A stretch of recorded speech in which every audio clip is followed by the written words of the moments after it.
Assalamualaikum warahmatullahi wabarakatuh.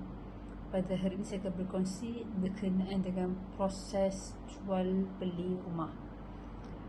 Persoalan yang sering saya dapat adalah apakah perkara penting yang perlu tahu sebelum nak beli rumah. Perkara yang paling utama dan paling fundamental adalah anda perlu tahu pemilik rumah tersebut, iaitu penjual. So, bagaimana anda nak tahu sama ada orang yang anda berusaha itu adalah pemilik hak tanah tersebut? So, anda perlu minta salinan geran kepada penjual tersebut, kerana dalam geran akan dinyatakan secara jelas tentang siapa tuan punya tanah.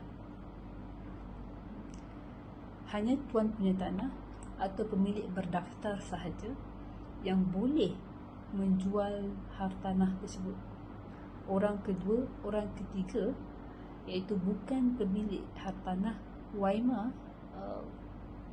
keluarga pemilik tanah tidak berkuasa untuk menjual hartanah tersebut. Justru itu, pastikan anda berurusan dengan